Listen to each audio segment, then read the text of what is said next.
Hi everyone, and welcome to another episode of the Simple Knit podcast.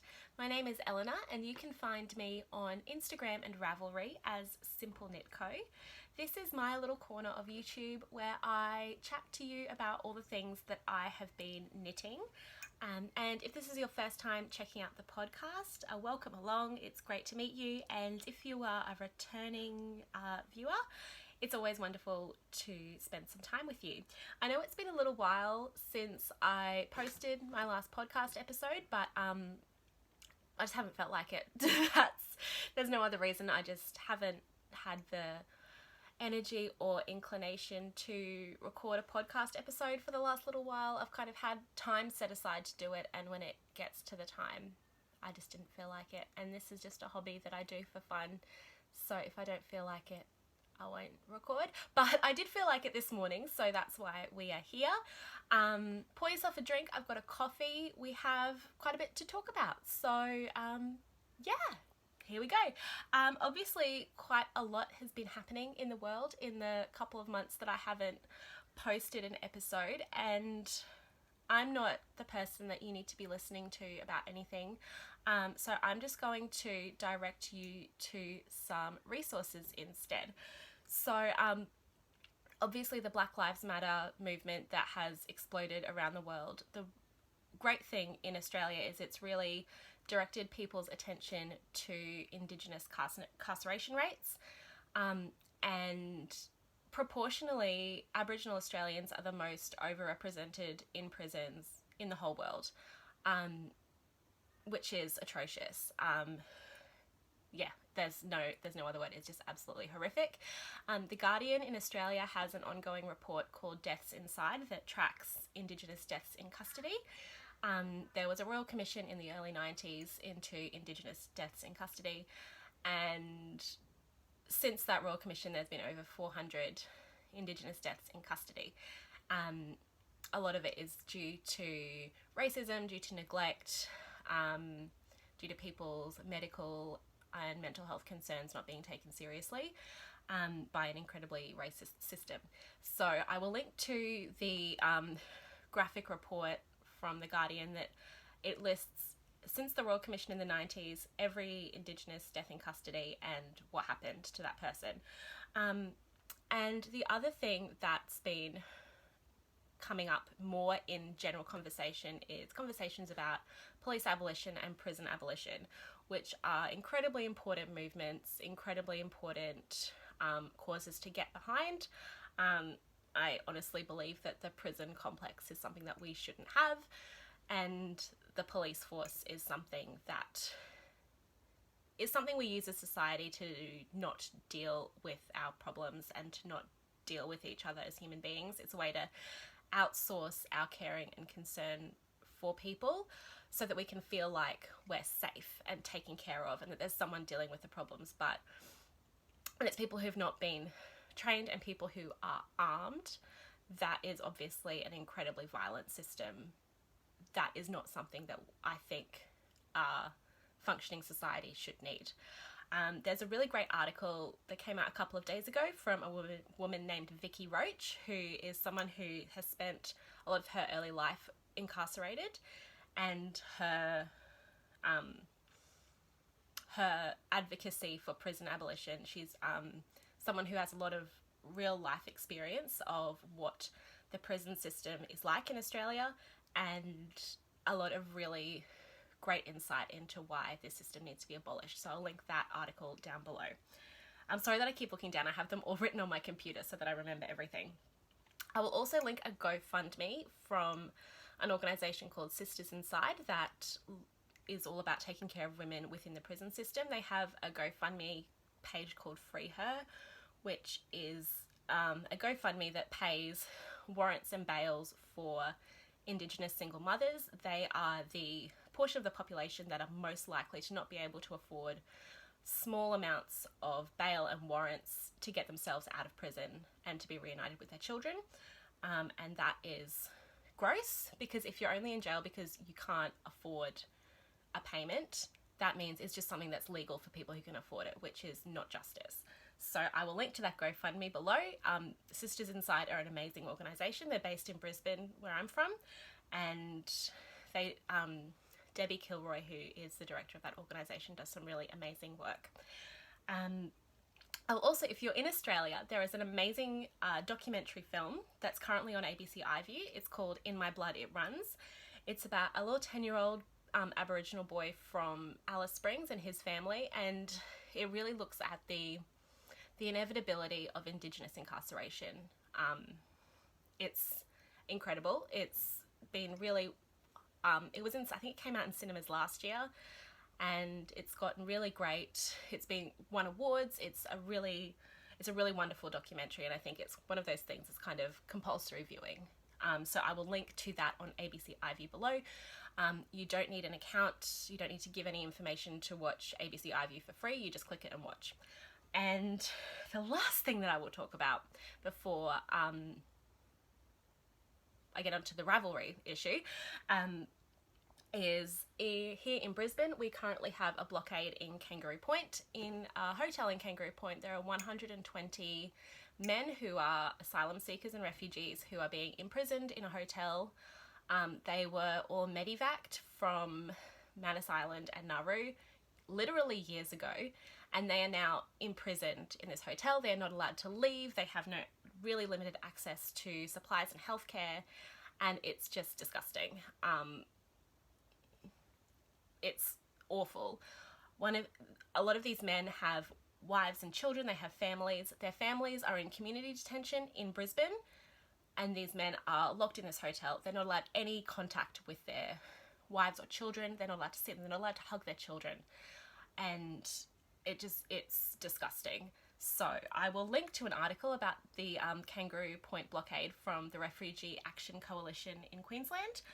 And I'm also going to link to a book by Madeline Gleeson. It's called Offshore. It came out a couple of years ago.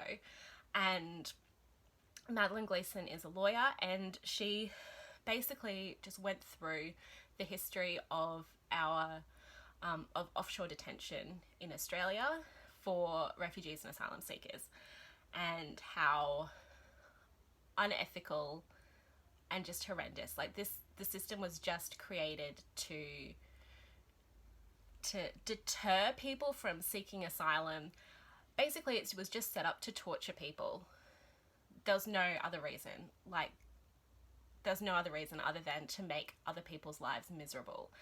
And the fact that is a bipartisan accepted government policy is horrific. But I will link to this book, Offshore by Madeline Gleeson. It's quite a dense, it's very difficult reading, but I think one of those things that should be kind of compulsory reading. To be aware of our government policies. So those are just some links and some information from people who are much better to listen to than me down below. So I highly recommend just pause the video, have a look, or watch till the end and then go and click through some of those links. That would be fantastic. And the other issue that's been going on is Ravelry and accessibility. If you don't use Ravelry, which I'm sure most people who watch this podcast do use Ravelry, they made a new design. They sprung it on people without telling anyone that it was going to happen, and it has triggered migraines, it's triggered seizures, and it has not been taken down, which is problematic. So the one thing I will say, if you are using Ravelry, even if you have no issues with new Ravelry, if you could please toggle back to classic view so that the administrators of Ravelry are seeing that lots of people are toggling back to classic view. That really helps, because one of the main arguments I think that they've been using for not doing anything about this is the majority of people are using new Ravelry, so we don't, that's fine. But that's not fine. So even if you're not having issues with new Ravelry, if you could just toggle back to classic Ravelry, just to support the people who are having issues. Ravelry also has a survey that you just about the new layout. There's not a lot of space to enter your own thoughts, but at the end there is a space for any other thoughts. If you could fill out that survey, and in that spot at the end just flag the fact that this website is causing health issues for people, that would also be really helpful. basically the site is just a lot of white space, a lot of very small graphics that are very difficult for people to access and also are causing health issues, which is, I feel like it's a very big website. It has a lot of users, a lot of advertising. If you are a website that is servicing that many people, you have the resources to have a website designed that doesn't give people seizures. I know that the creators of Ravelry do try their best to be allies and do advocate for themselves as allies to marginalized communities, but making your website difficult to use for disabled people is not allyship. And I know there are a lot of people who don't use Instagram, especially. There are people who've been on Ravelry for over 10 years, and the forums are the place where they connect with other members of this community and the only place that they have to connect with other members of this community. And taking that away from people is gross. So I'm still going to link to my Ravelry project pages below, but I will try and give as much information as possible. And if you need any further information and don't want to go through to Ravelry, just let me know and I'm more than happy to chat to you about it. That's absolutely fine. If you are unable to either complete the Ravelry survey or unable to toggle back to classic for you yourself and you would like someone to do it for you, if you're comfortable with me having a Ravelry password, I'm more than happy to do that for you. Once again, just hit me up, send me on Instagram or wherever, and just I'm more than happy to help you out if that's something that I can do for you. So after all that, let's talk about some knitting, shall we? Yeah, that feels like I've covered all the things I wanted to talk about at the top of the episode, which I talked about for longer than I thought, but that's fine. So the first knitting project I have to talk about is also finished object. Also, I'm wearing it. It's my Shifty jumper by Andrea Mowry, and I love it. It's so good. It looks amazing. I'll just kneel up a bit so you can see it a bit better. I'm just wearing it with a denim skirt today, but oh, that's going to be very overexposed. That's better. Yeah, so it comes just to, that's about the height of my belly button. And the sleeves are virtually full length sleeves. So I knit this out of Benzigo Woolen Mills Bloom, which is an 8-ply DK weight yarn. The pattern is written for a sport weight yarn. So I did a gauge swatch and worked out what my gauge was. And so my measurements put me between a size 3 and 4 on, like, in the pattern, actually kind of right between the size 3 and 4. So if I was knitting exactly at pattern gauge, I think because this, you're meant to knit it with between 2 inches of negative ease and 2 inches of positive ease. And like I was right in the middle of two sizes, so I would have had to kind of make a decision about the fit of it anyway. But I looked at worked out, did some maths, and I knit the size 2 of the pattern exactly to pattern. I didn't make any modifications to it for the length, for anything. I just did it exactly size 2, exactly as the pattern is written, and it came out kind of smack bang between a size 3 and a 4.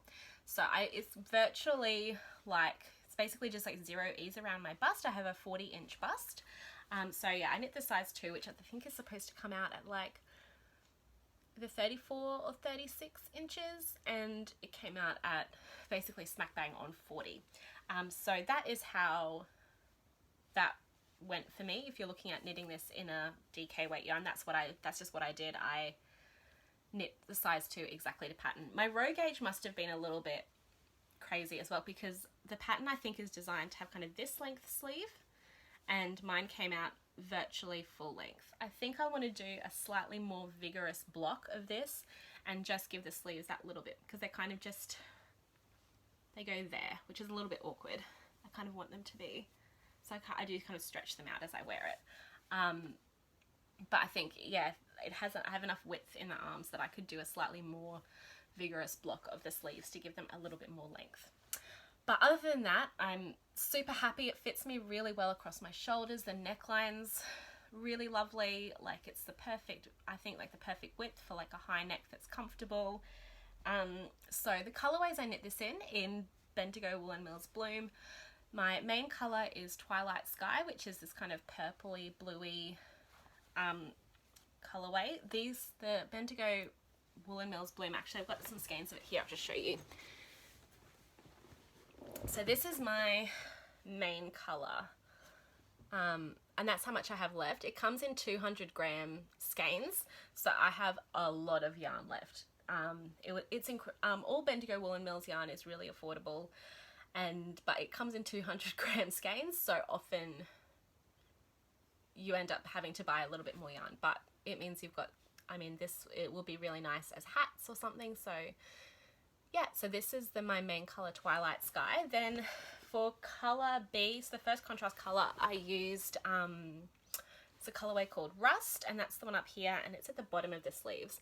And as you can see, I had so much yarn, I definitely could have color managed it so I had matching sleeves, so I had kind of similar tones at least in the contrast color yarn, and even probably the main color, to be honest. I could have cut out sections so I had matching sleeves, but I just kind of wanted to be done, and I also love the effect of the mismatched sleeves. So on my left arm it's slightly more peachy, and on my right arm there's like minty colors, and I kind of love it. I like that kind of mismatched look. The second contrast color I used was Sunrise, which was kind of orangey, purpley tones. That isn't super high contrast with the background color, and that was in those sections I did cut out like color sections of both the contrast color and the main color, depending, to get a higher contrast at some points, because at some points they were basically the same color. So I would just wind off and cut off like one of the color stripes, if that makes sense. Yeah, just like wound it off until it got to two shades which usually I just had to substitute out one little color block, and you can't tell, like there's a couple of points actually where it is quite an abrupt shift in the color where I've cut it and put it back in, and because it's the mosaic kind of blends everything together and there's different tones all over the jumper, you can't tell that I've done that kind of quite violence the wrong word, quite abrupt shift. And the third color that I used, which is the one kind of in the middle of the arms and at the bottom of the jumper, is called Tropical Fish. And I knit it on, for the main needle size, I used the recommended needle size, a 3.75mm needle, and I knit quite tightly, and this gave me about 25 stitches per 10 centimeters in the mosaic pattern, if that helps.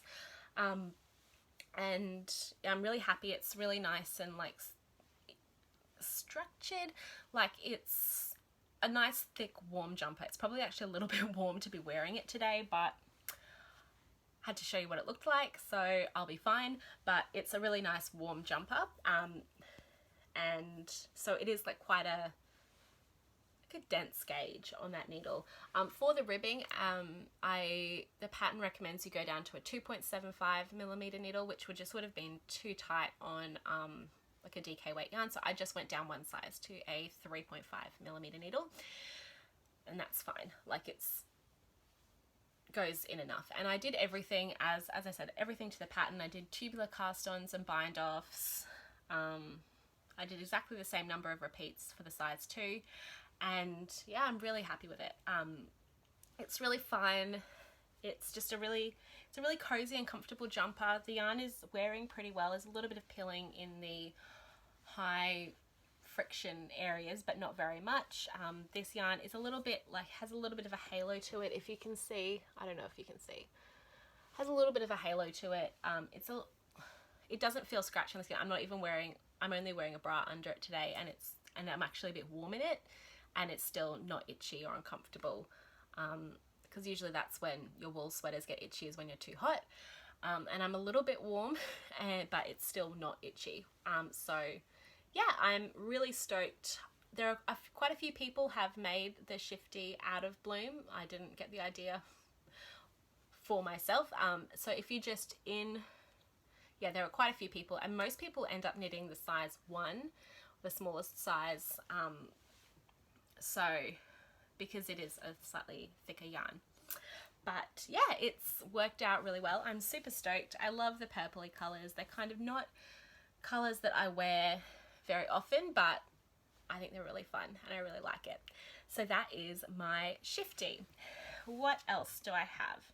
My next finished object, because I also have everything written down here so that I don't forget anything. My next finished object is these socks. I finished my socks out of, this yarn is from Half Baked Hand Dyed, Melbourne yarn dyer. The colorway is called Sunnyland. She does the most amazing self-striping yarns, and a lot of hers are more like muted tones, but this yarn just really spoke to me, and it's just really beautiful. I did a regular how I normally do my plain socks, so it is 64 stitches on a 2mm needle. I did about 20 rows of 2x2 rib, then just regular stockinette in the round. I knit these mostly on a 9-inch circular needle, but I did use a long needle on magic loop for the cuff, for the heel flap and gusset, because I did do just a classic heel flap and gusset with eye partridge stitch, which looks really good. And I also used the magic loop for my toe decreases.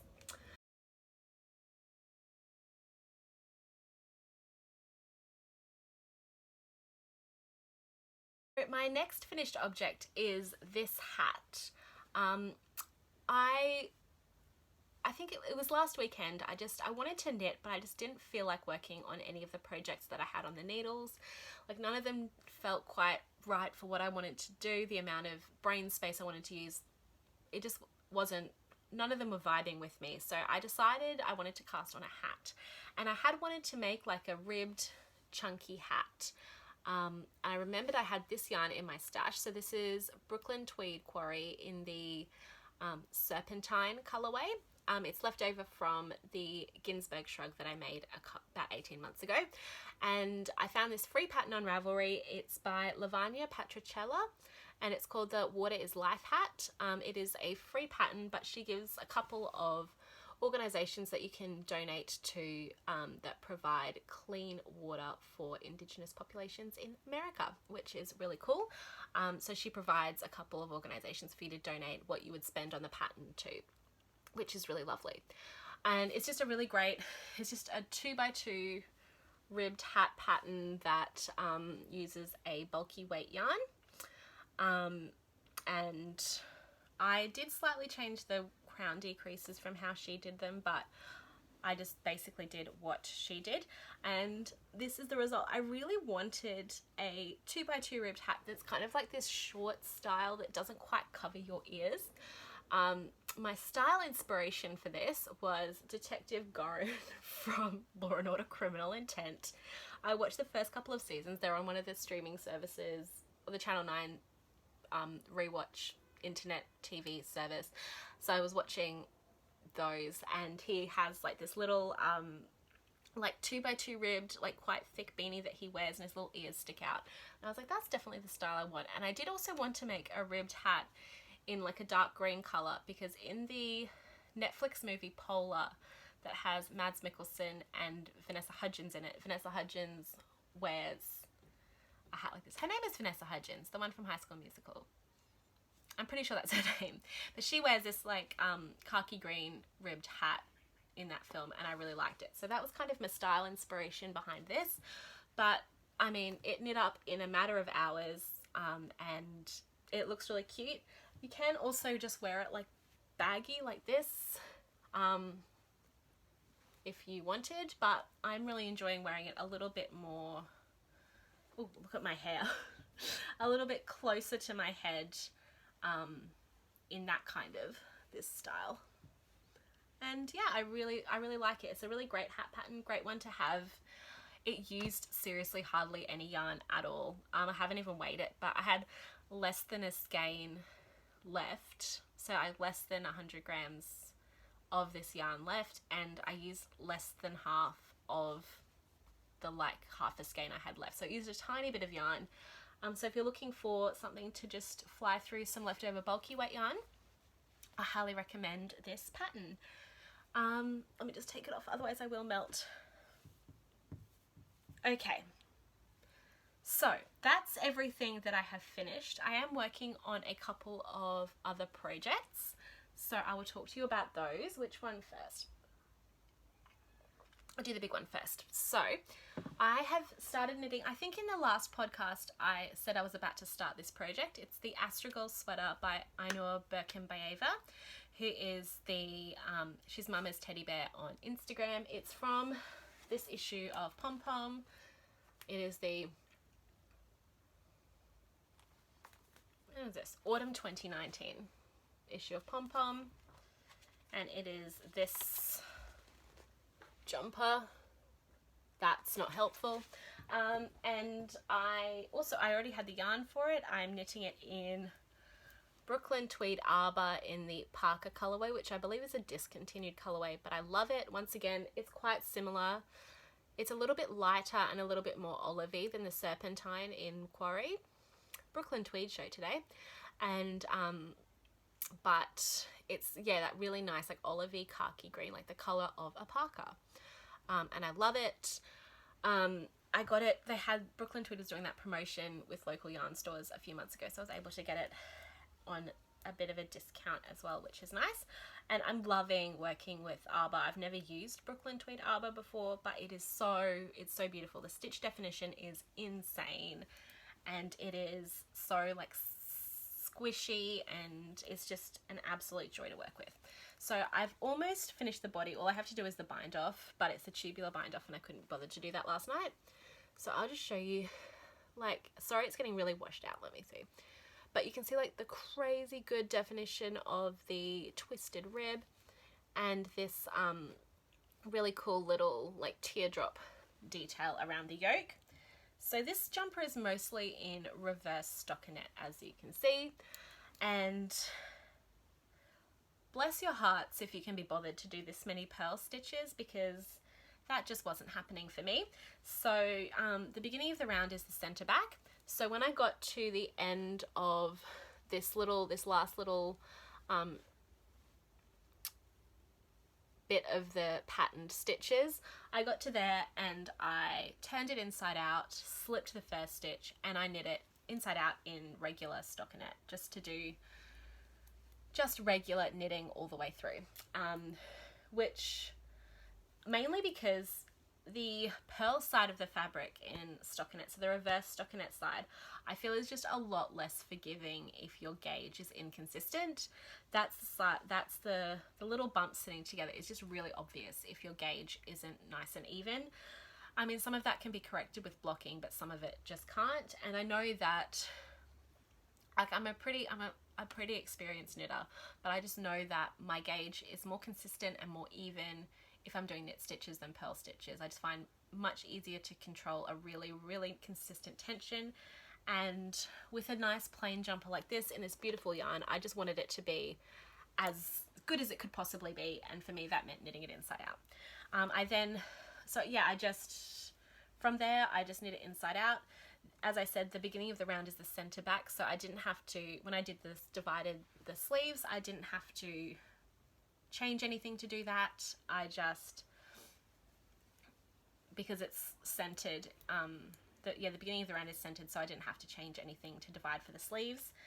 And then the ribbing at the bottom, let me see if I can show you this. It kind of goes into this like peaked, oh, sorry, there we go, kind of see it there. It transitions, the ribs kind of come in these like peaked pattern, which is really cool. So when I got to the measurements specified for like knit as long as it told me, I turned it back. I did one last row of reverse stockinette, so one last row of purls, and then I started the chart for the hem. And I think that's turned out really well. So yeah, I just have to do the tubular bind off, and it just has little like 3/4 length little sleeves, so they shouldn't take very long at all. I'm probably going to knit them inside out too, just to keep everything nice and even, because like one row of just purl stitches I can keep it pretty consistent, but then it just gets a little bit less consistent, and I want it to be as beautiful as possible. So I'm knitting the 3rd size of this on the, I usually knit the 3rd size in pom-pom patterns on a 3.75mm needle, which I believe is the recommended needle size. You don't go down a size for the like the cuffs or the hem or anything, because it is a textured pattern, so it's just one needle size for the whole thing. And I am really enjoying this. I think it's such a beautiful color. I love this like textured yoke. I think it looks really cool. The because it's just kind of a slightly abstract pattern. People kind of see what they want to see in it. Is it like teardrops? Is it onions? Like, it's just really cool. And I'm really enjoying it. So yeah, highly recommend this pattern. I think it's really cute, and it's been really fun to knit, especially because I knit it inside out. So yeah, in general, really, really enjoying that one. I have also been working on a pair of socks, another pair of socks. So I've already finished one of them. So I'll show you my finished one. So there's these really cute socks with a little frilly cuff.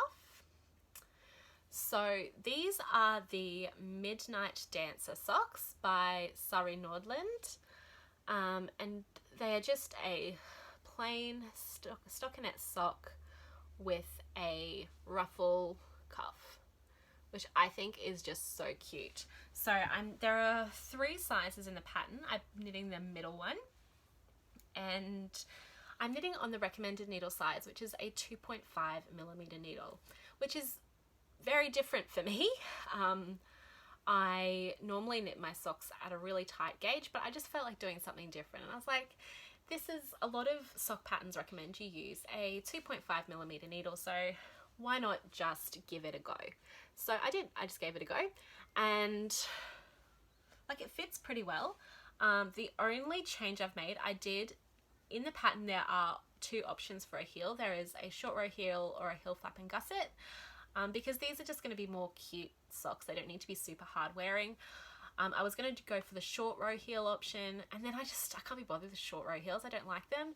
So I substituted in a Fish Lips Kiss heel, which is basically just a modified short row heel.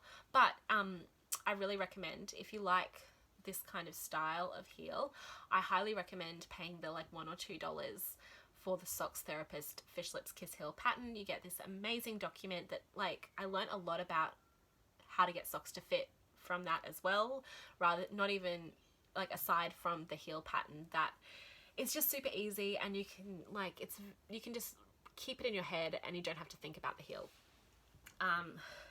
Yeah, and then I also did the toe decreases that she does are slightly different to how I normally do toe decreases, so I just did that as well as per the pattern, because like, I knit my socks the same every time, so I thought it would be fun to just try something different.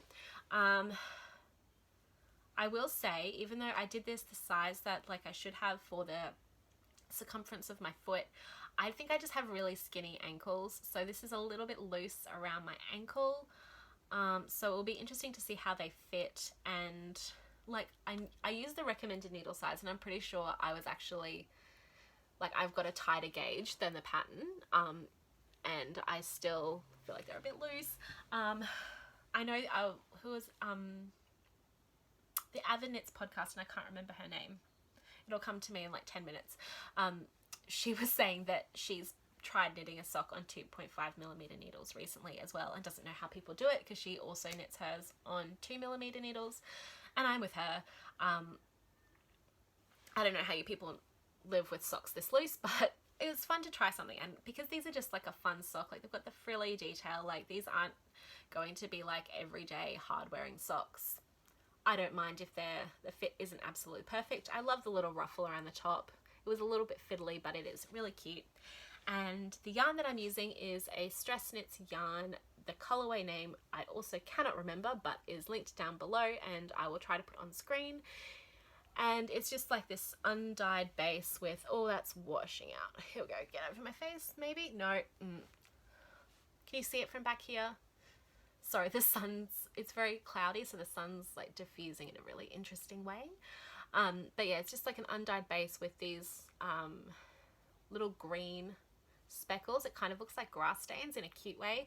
There is also like a little bit of pink on the base, but it is so pale and so like, it doesn't pick up on the camera. I've tried and it just doesn't pick up. You can see it a little bit in real life, but it is just so pale that it doesn't pick up on camera.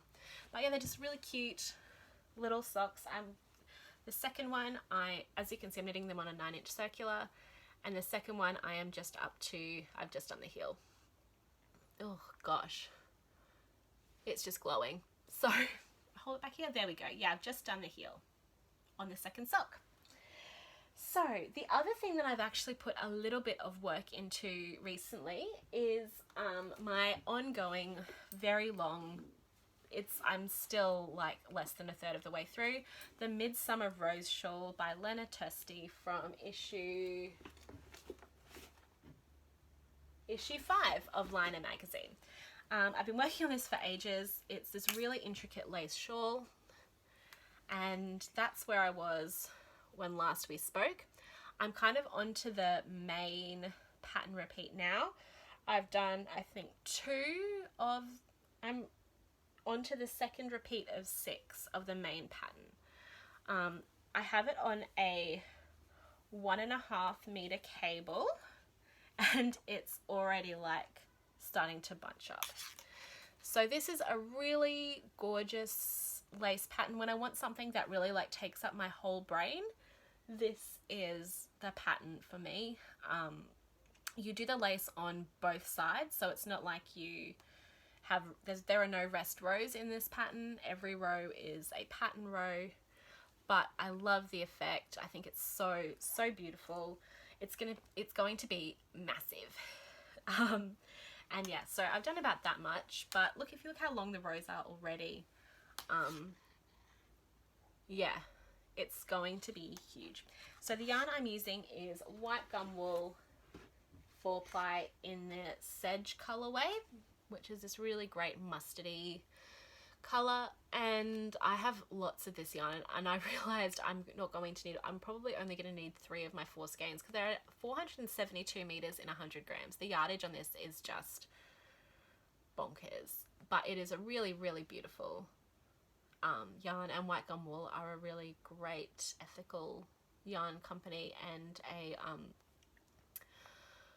farm with sheep. Yeah, so the very happy sheep make this yarn. But yeah, I'm loving this. When I've needed something that just takes up my whole brain, that like you get the really full-on bilateral stimulation with this guy. Yeah, and it's going to be absolutely gorgeous. Let me see if I can find a picture of it in here. I can, because I just have, this magazine is just absolutely wrecked because I just carry it around in this project bag now. And yeah, but that's like why you buy things, why you have things, so they can be loved, very loved. Bear with me 1 second. I'm once again riveting viewing, watching me flick through a magazine. Oh, we're so close. I think it's the next one. I swear it was further back than that.